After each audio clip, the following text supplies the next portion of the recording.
Sveiki, esu Edgaras, stilingasvyras.lt įkūrėjas. Ir noriu paklausti vyrų tokio klausimo. Aišku, jeigu esi mergina, tai mano prašymas irgi pažiūrėk iki galo šį video, nes turėsiu klausimą prašymą ir tau. Taigi, koks tas klausimas skirtas vyrams? Ar yra buvus tokia situacija, kad jums tiesiog reikėjo vyriško patarimo apie išvaizdą, apie tai, kaip tu atrodai?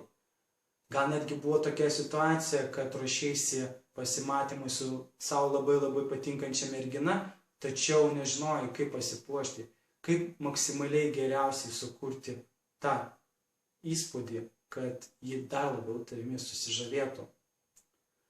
Be abejo, klausti draugų galima, bet greičiausiai draugai nelabai apie tokius dalykus išmano.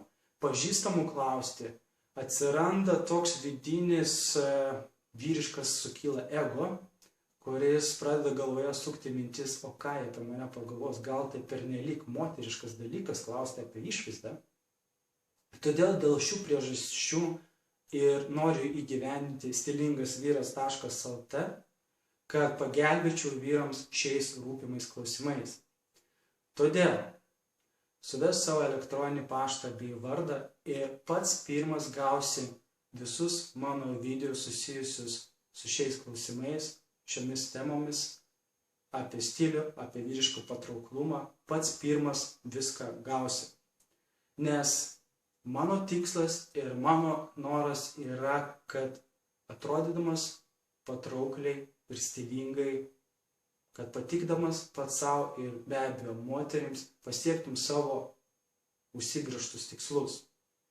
Todėl užsiregistruok ir su tavimi tiesiog susimatysime kitose video, kur jau konkrečiai papasakosiu, kaip žingsnis po žingsnio tapti stilingu ir patraukliu ne tik savo, ne tik aplinkiniams, bet ir svarbiausia moterims.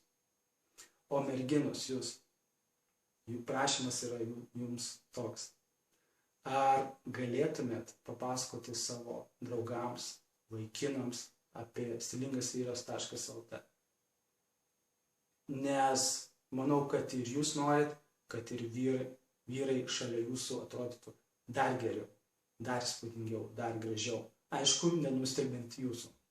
Taip pat ir jūs vyrai, papasakokite draugams, nes kuo mūsų daugiau, tuo mums tik linksmiau ir įdomiau ir tą informaciją galime dalintis, nes ta informacija, apie ką aš pasakosiu ir tos patarimus, ką aš kalbėsiu, tai yra per daugelį metų yra surinkta informacija ne tik, kaip sakant, iš teorinių dalykų, bet ir praktikoje. Viskas yra svarbiausia praktikoje išbandyta ir noriu viskuo, ką aš žinau, pasidalinti su jumis. Todėl šiam kartui tiek, būkit stilingi, būkit laimingi ir susitiksime kitose video. Iki!